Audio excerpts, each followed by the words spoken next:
All right, let's get this party started. You all forgive me. I'm going to give my brother. All right. Appreciate you all for checking in. It's community beacon. Joel is away. You see this thing scrolling at the bottom. He's in the Philippines on a humanitarian mission. I'm going to take it down, though. And I would take full accountability. Oh, is that it? I'm going to take full accountability for... I keep pressing this button. For not working out the logistics. It totally didn't cross my mind that they're like 12 hours behind us. So in my mind this morning, I was going to give him a call, or this afternoon, and then I said, wait a minute.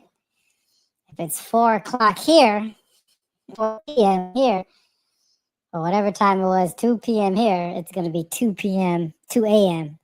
or around that time in the Philippines. And I know he's probably sleeping. I've been catching him on social media, so he is moving around. So much love to the passport, bro. Definitely miss his presence. It's weird because I'm used to engaging back and forth with a person. There's no Joe. So you all are going to have to deal with me for the next however much time we decide to spend together. And I do really appreciate, I'm Mike Seville, if you're checking in, you probably already know, but if you don't, I'm Mike Seville. And so I definitely appreciate you all coming in and checking in on Community Beacon. We've been doing this show, I don't know, for at least 4 to 5 years now. I think we started in late 2020. And if it wasn't late 2020, it was in 2021. So we're at 4 or 5 years, and we really need to figure that part out. But our focus was to be consistent. So here we are. It's Friday. I think we're coming to the end of summer. So shouts out to us for making it through the summer. For whatever reason, at least definitely on my side, it just seemed to be super hot. So we got Labor Day coming up. That's supposed to be the official end of summer. I've been checking the weather, like when it's going to cool off for at least the past 2 weeks. And it finally said for the next couple of weeks, or the next week, we're not going to get above 90. So I'm super thankful and grateful for that. I enjoy the summers, but for whatever reason, but the heat and mosquitoes has been one of those. And I haven't felt this way in a while. I think it also had to do with something that we'll talk about possibly in this episode. I was doing the iodine, and if you all supplementation, and I encourage you all to read the Iodine Crisis and gain some knowledge, gain some exposure, and then figure it out for yourself. But I think that also increased it because I was going through a detox that was incredible for about a month and a half, and I'm still feeling it somewhat. So maybe that contributed to this summer. I don't know. You tell me when you all see this video, is to write in the comments like, how hot was this Florida summer? Like, how hot was it? Because it was serious for me. The mosquitoes were crazy as well, because there was a time when they were like waiting for me to go outside. I could see them on the sliding glass door and they were there. I remember it was like 15 mosquitoes were just waiting for me to come outside, and I had to deal with that. So I'm glad that it's over. I'm glad the golf course decided to spray pesticide, because they do spray pesticide. And I saw a bunch of them die one morning, and I haven't seen as much or as many as that time, but it was for about a month into the summer, June, partially through July, they were out there, and they seem to have cut back. So appreciate that. All right, let's get into it. We are talking about principles. We've been talking about it for the past, I don't know, maybe 8 weeks.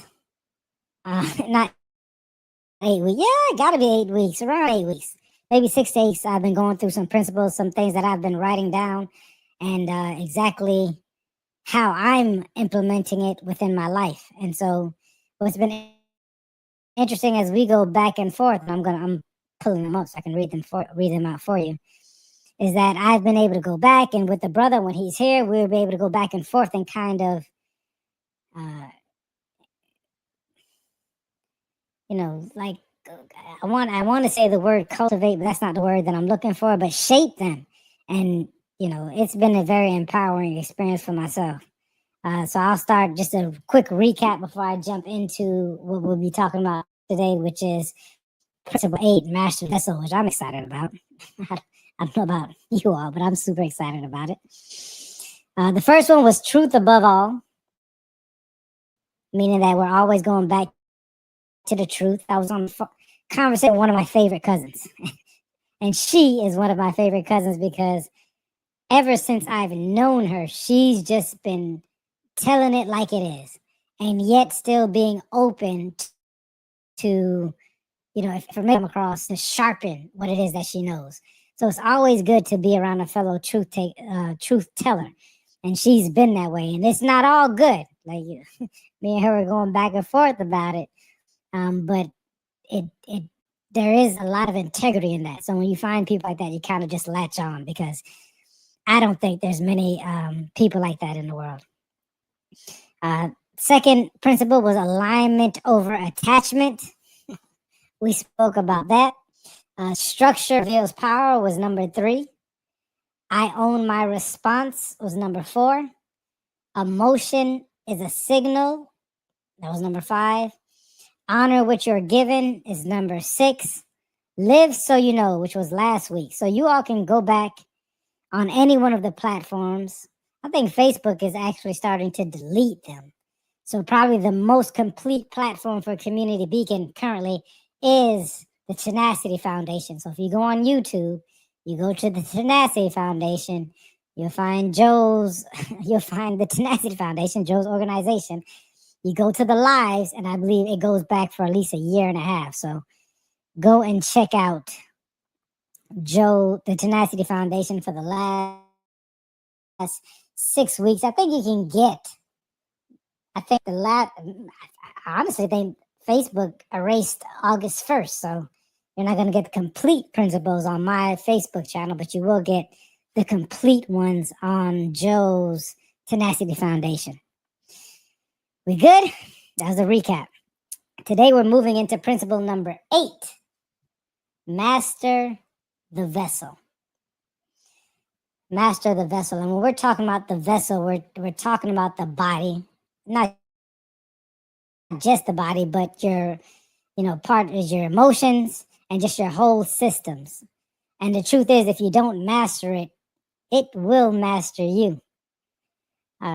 Too many people think the mastery is just about grinding in the gym. Like when we start talking about the body, a lot of people quickly go back to the actions that we're chasing in the gym, or the motivation.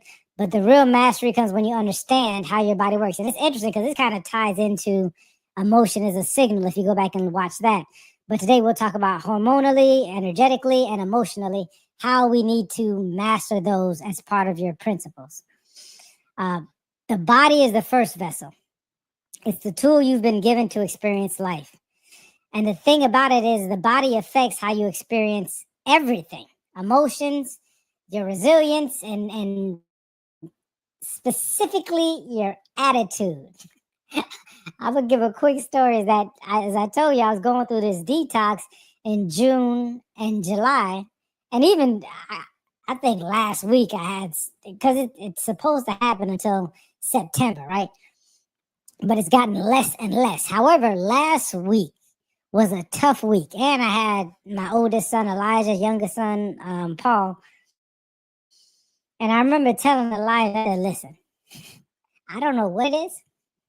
I kind of did, but I'm not in the best mood. My attitude is not there. So I'm just giving you a warning. See, because I understand me. And some of you may say, okay, I woke up on the wrong side of the bed. And because I understand me and everything that I'm going through in my body, and I'm working on mastering this vessel, and mastery is a forever journey. It's not something that you just start doing. Since I'm mastering my vessel, I've noticed when my moods have changed. And it could be for any amount of reasons. It could be for lack of sleep. That's a huge one, right? When we start talking about mastering the body, we definitely have to talk about sleep. It could come from nutrition. What did I eat like the day before? Right. If I could, I'll go back in my mind and say, or how have I been eating consistently for the last week or last 2 to 3 days? Because that plays a part. And then you got this heat. Like, if you are already having detox or situations, or maybe someone in your mind has done something to you, some things are coming up, and then add the heat on top of that, it can make you irritable. I don't know if you've noticed that, but I've noticed. So I let people around me know that need to know. My children need to know, hey, Dad's not in the best mood.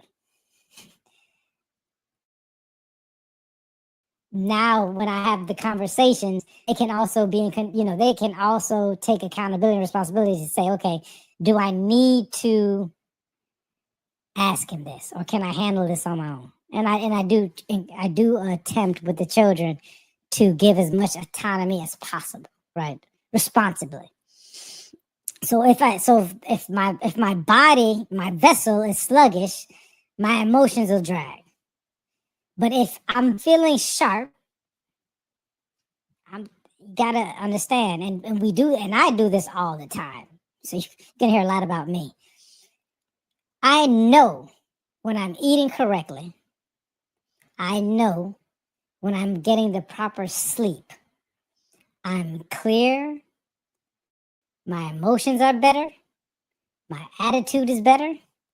And I tend to be more grounded. Right?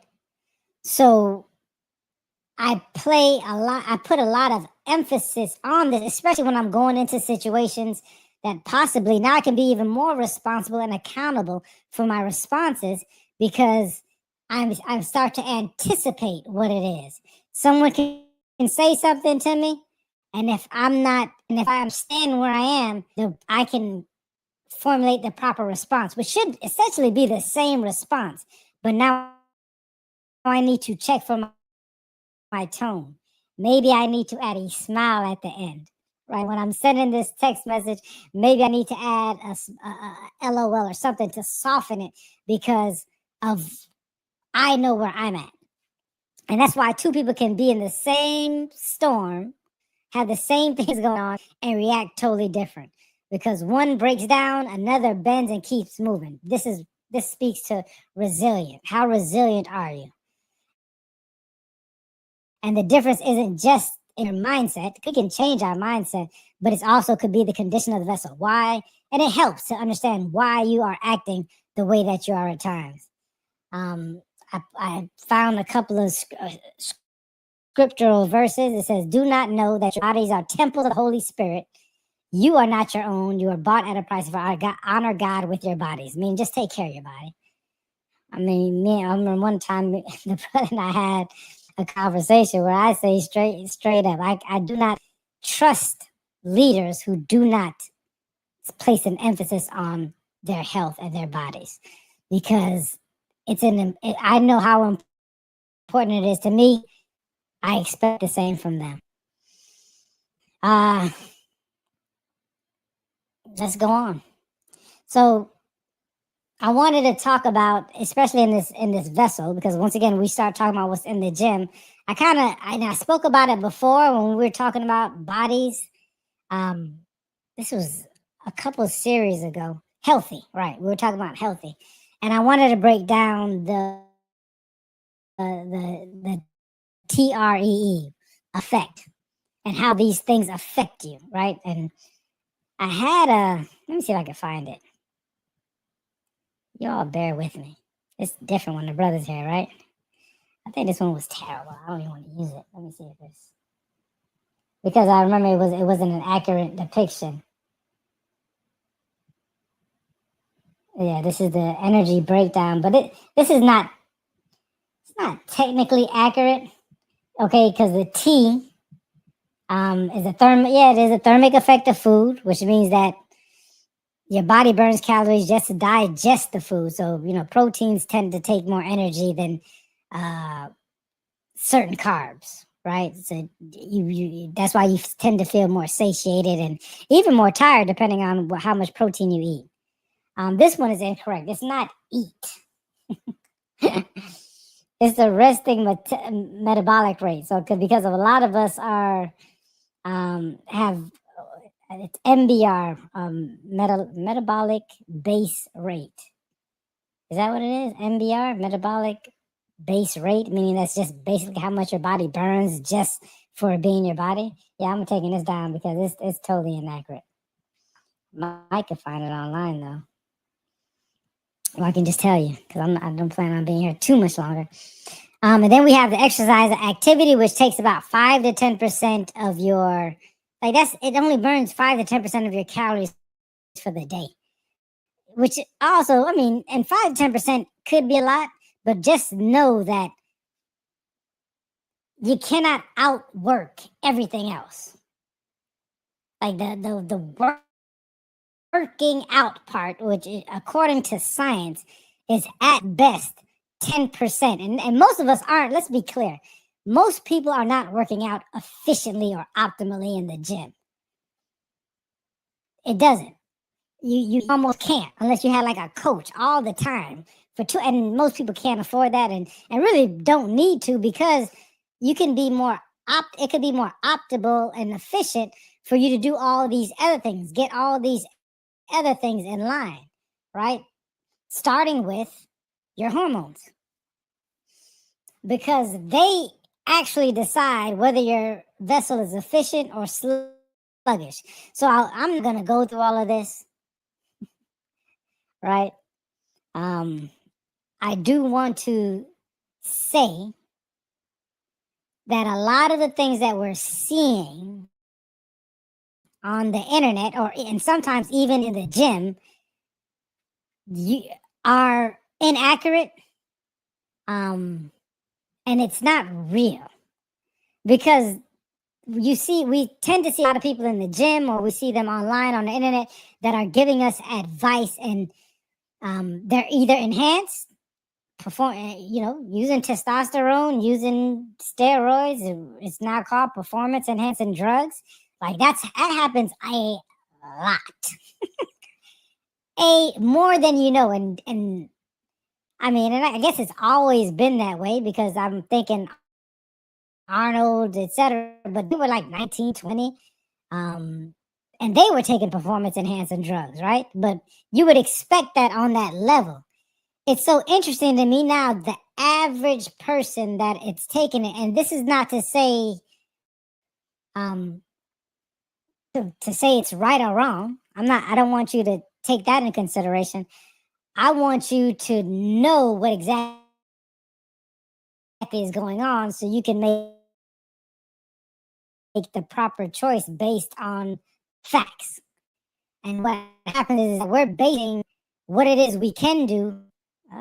Okay, there I am.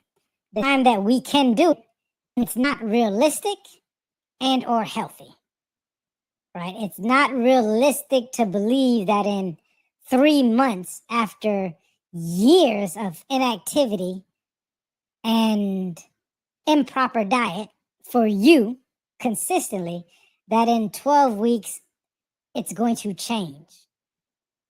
You need to emphasize this is a lifelong journey and start thinking 6 months, 12 months, 18 months, 24 months out, depending on where you are starting from. And even before you do all that, right? I'm talking about, because I spoke about getting these trainers in the gym. It's best to figure out where exactly you are because, hey, you may need something, right? And there's a time period. You have to take all this into account.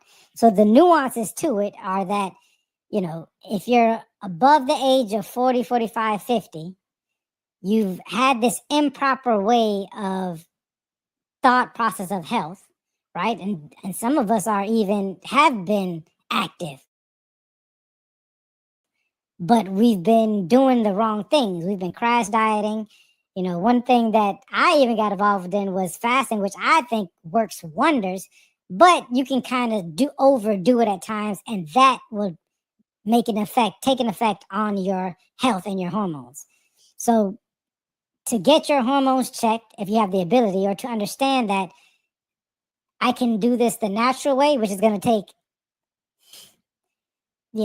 6 months plus, or, a different route. Some people are doing the testosterone replacement, so on and so forth. And we can get this thing figured out in 6 to 12 weeks, but I'm going to be on this for the rest of my life as of now. That's what, this is the science that most people are using, right? And then they have peptides, so on and so forth. I'm not saying whether these things are right or wrong. You need to take it into consideration for yourself. But understand that to get these things checked. So I'll do a brief description of these different things. Your insulin, we hear about that a lot, but oftentimes we always hear about it in a negative way, right? Because it's spiking, diabetes, type 1, type 2.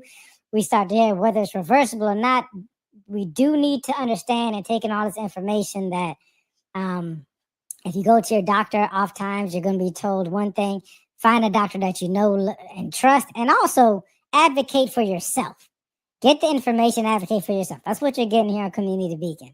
And then you can make the proper decision for yourself, because you have to live with you. That's what's so wonderful about these different principles.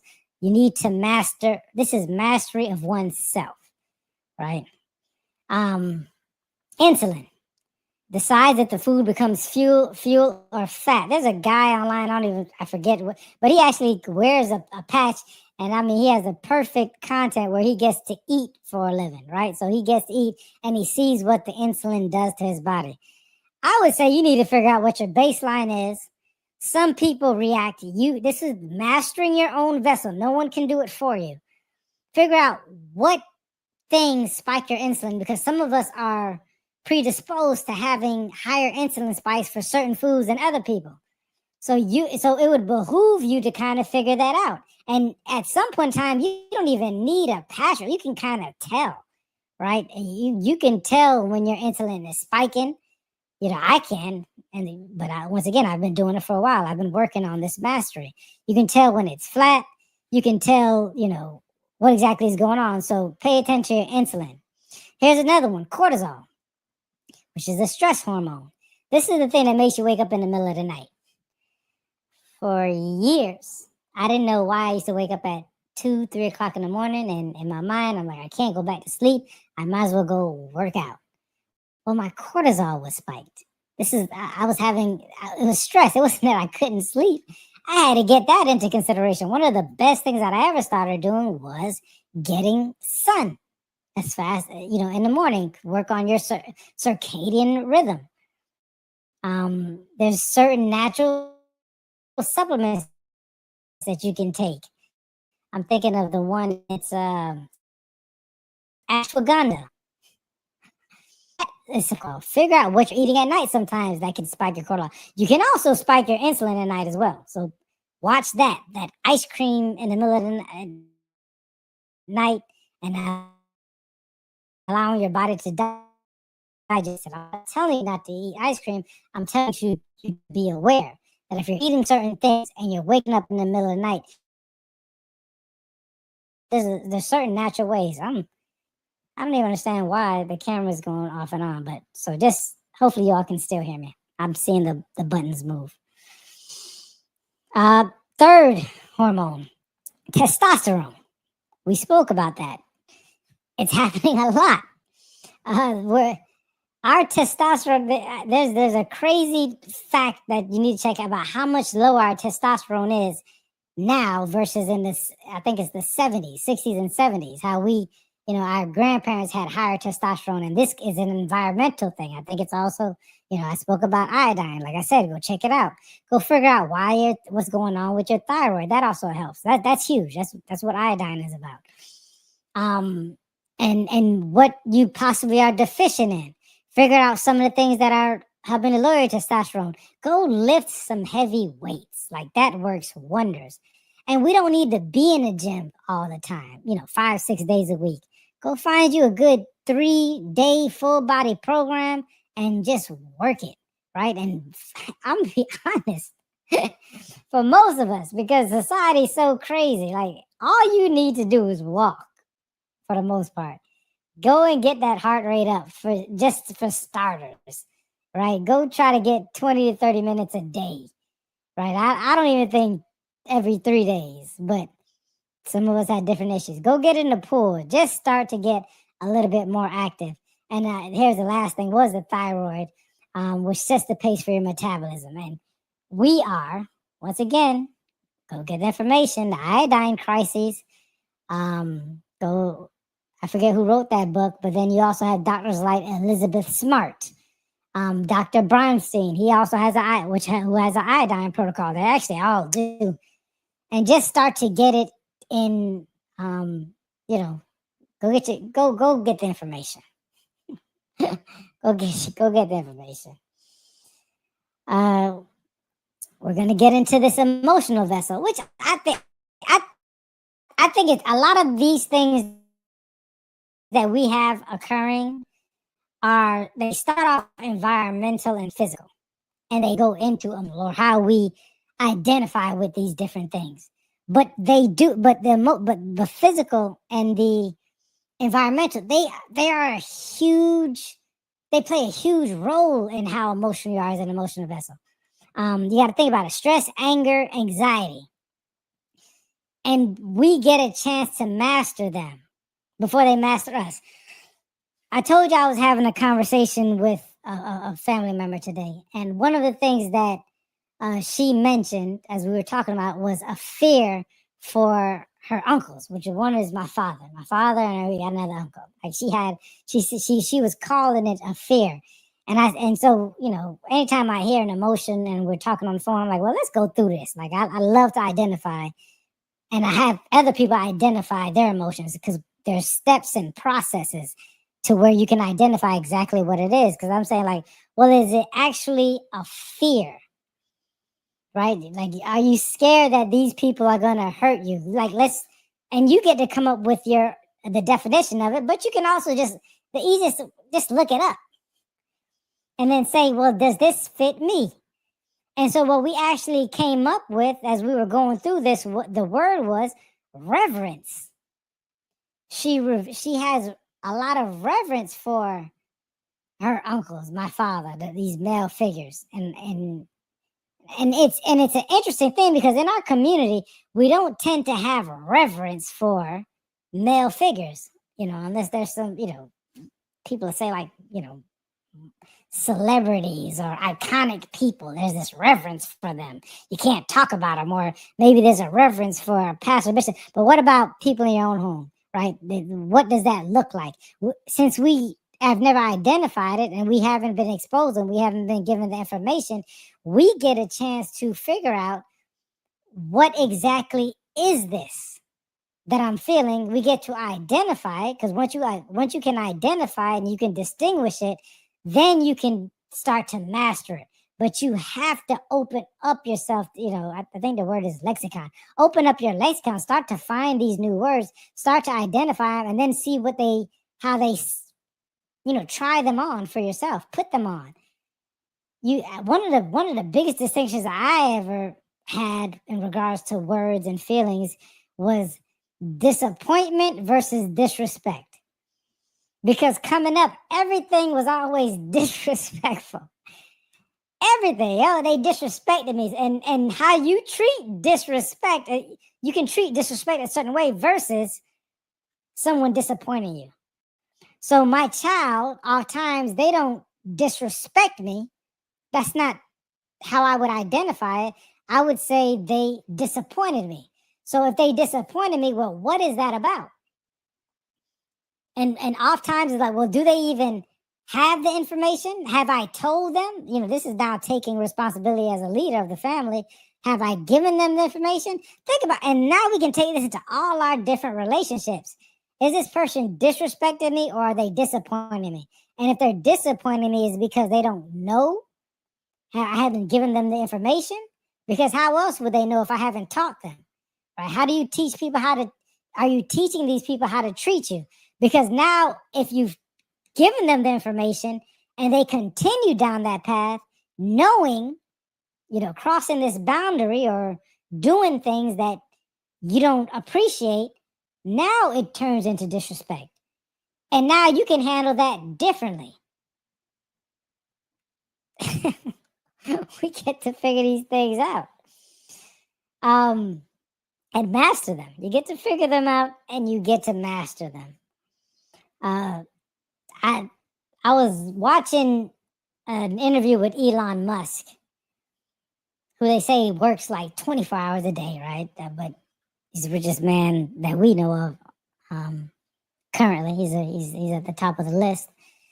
And I remember him saying that he plays most of us play video games to escape, like the average human. Like, they're playing video games to forget, and it's a sense of escapism and entertainment, and which is fine, right? That's cool.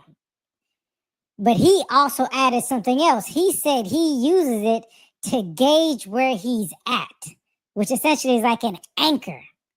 So him playing these games online is to anchor himself. So he kind of gauges where this is like this is master and using the video games in order to do it. So he's entertaining himself. He's escaping from certain things, but he also gets to use it as a checkpoint. So for me, like, fitness is my checkpoint. Like, how am I feeling? Right? So I can immediately figure that out when I go into the gym, because first off, I find it enjoyable. There's a social aspect to it, especially if I'm going to the gym or I'm walking around in a neighborhood. And then I also get to say, well, what are these lifts like? Did I get stronger, or am I working out? Am I focused? And it automatically spills over into, my regular day-to-day life, because I'm using that. For me, that's the anchor, right? For Elon Musk, it's video games. He's a tech guy. You can understand that. For me, the gym is my anchor. What are you using in order to anchor yourself, right? Like that's why I could come home and I could talk to my son and say, listen, I'm having an interesting day. And it's based on this, on I'm getting the data, right, from this workout.